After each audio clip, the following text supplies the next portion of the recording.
John here, and today we're going to talk about and review Raise the Titanic. And this is a 1980 film. It was a random watch, and it's based on the Clive Cussler book, which I haven't read. Now, before I get into the film itself, the Titanic tragedy I've always been fascinated by, the history side of it, aside from the movie. I'm fascinated by the stories. I do like to go and watch interviews on YouTube, which you could find interviews from back in the day. And these interviews are from, the 70s. I mean, even before then, you could find audio interviews from survivors, but, from the 70s, 80s, early 90s, you still had survivors, and they would be interviewed, and, they would share stories about what happened that night. So, I'm fascinated by that stuff, and again, it's more so, and I know I don't really talk about history much on the channel, but it is one of my favorite things. I mean, movies is number one. Number two, I would say music, and then behind that is history. History is like my third favorite thing, and again, I don't really talk about it that much on the channel, and I'm not going to sit here and, spit out historical facts and stuff like that, but I'm interested in certain people. I'm interested in certain time periods, events, tragedies, what have you. So now the 1997 movie, for me, I've seen it so many times that I don't have to see the film anymore because it's been overplayed. I'm not going to say it's horribly acted or anything like that. The actors do a fine job, but I don't care for the love story. The second half of the film is the more interesting part, when the ship is sinking.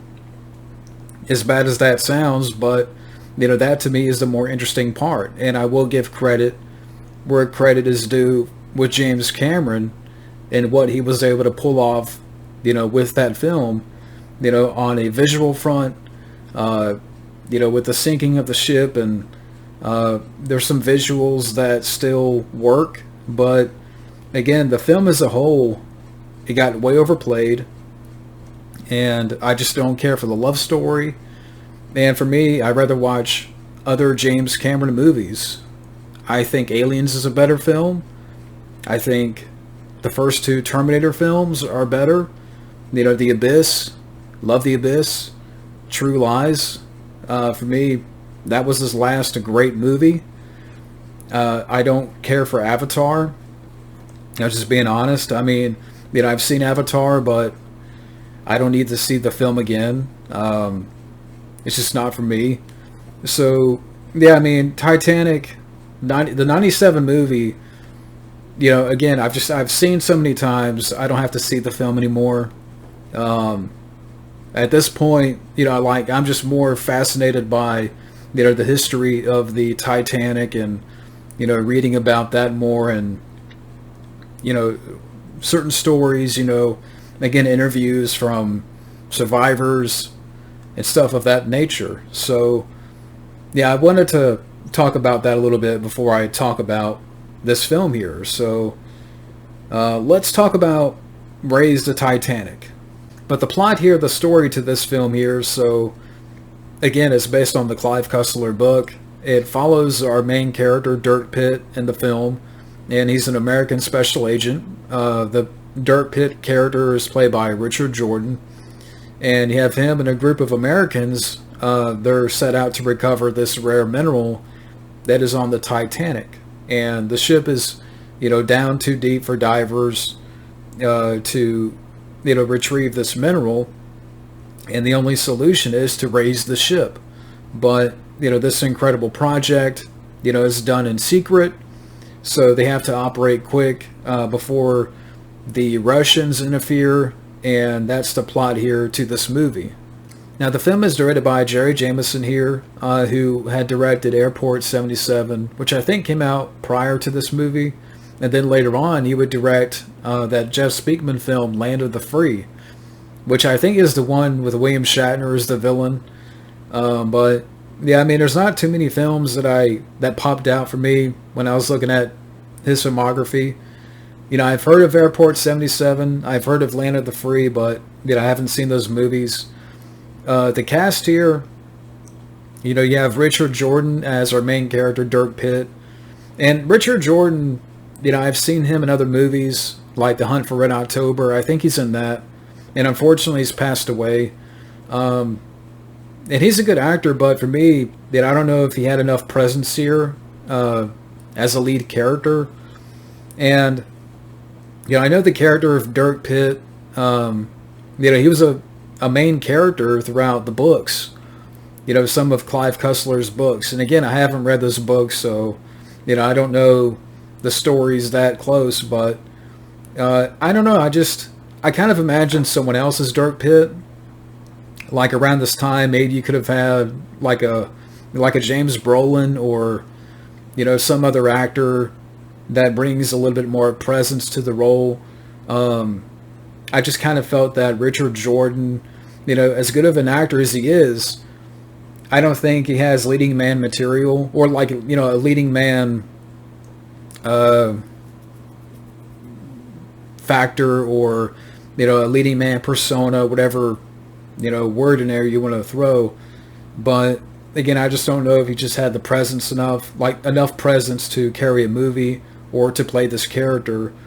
And I know the supporting cast here, you have Jason Robards, I think that's his name, but yeah, I've seen him. I think he was in Dream a Little Dream with Corey Feldman and Corey Haim. I think that's the one film that I remember he was in. And he's been in many other movies.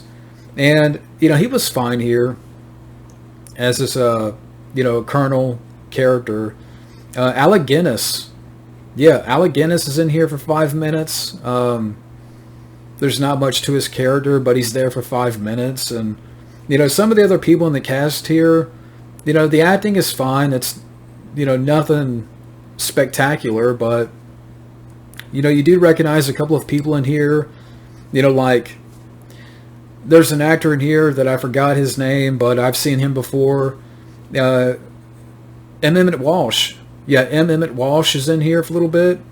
But the cast is fine.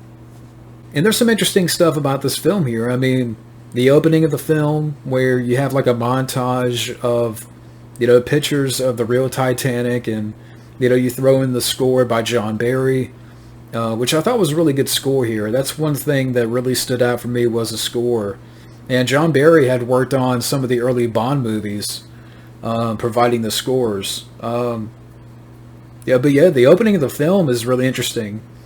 Some of the underwater shots, throughout the film where they are diving down to the Titanic, there's some fairly good underwater shots.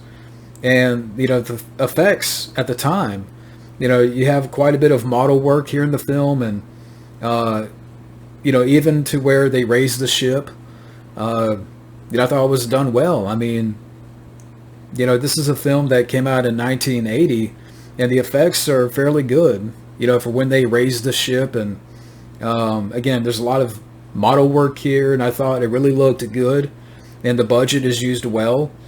And, people can poke fun at the idea because it is far-fetched. I mean, there's no way that this film would be made today because, this was a few years before they discovered the Titanic.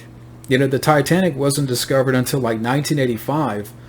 So they didn't know that the ship had split in two. So in the film, they raised the ship as, the entire ship. It was intact.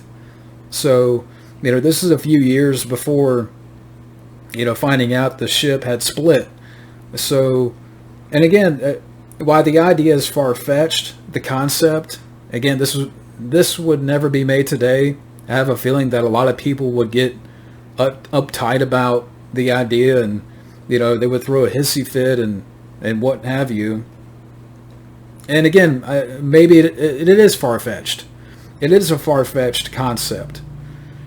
And again, I haven't really read the book, but, so there's some good things here in regards to, the opening of the film. There's some fairly good underwater shots. There's some effects in the movie that I thought looked good, and I thought were, fairly good for the time. The whole ship, when the ship was raised. But, throughout the film, there are some stuff that I didn't really care for. Like, for example, the politics throughout the movie.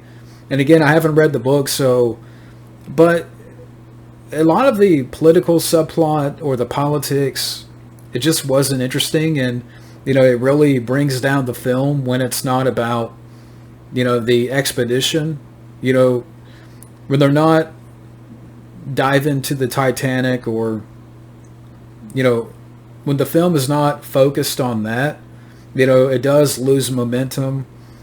And, the whole plot point about, this rare chemical on the Titanic, this rare mineral that they have to retrieve, like, that wasn't the most interesting. And the pacing, the film is 2 hours, and you definitely feel the pacing of this movie. It is overlong. So again, I think for me, the subplot, the political subplots here, the plot point where they have to retrieve this mineral, and I mean, even when they raise the Titanic in the film, and they're able to board the Titanic, and they find this one room where this guy had guarded the mineral, and it's like a skeleton. So yeah, there's a lot of far-fetched elements here in the movie, but there's some, I think for me, even though I don't really care for the political subplots and the plot point and the pacing, it's overlong, but there's some stuff here that I give credit to, as far as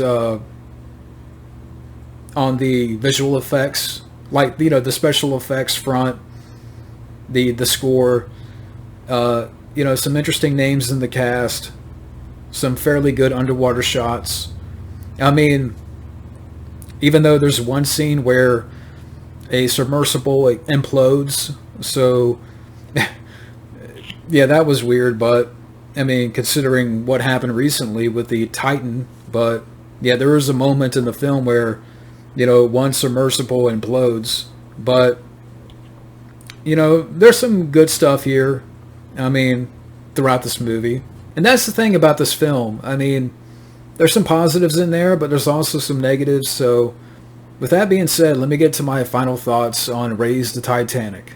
While illogical and the execution is far-fetched, there's some good here. John Barry's score stood out, including some fairly good special effects for the time, some interesting names in the cast, although Richard Jordan doesn't have enough presence here for me as our lead character. The biggest flaw is the pacing. It loses momentum throughout. There's a lot of absurdity with Raise the Titanic, but I can still give some positive notes that make this a mildly fun time waster. And out of 10, I'm going to give this movie a 6 out of 10. But thank you for watching, and have a good day.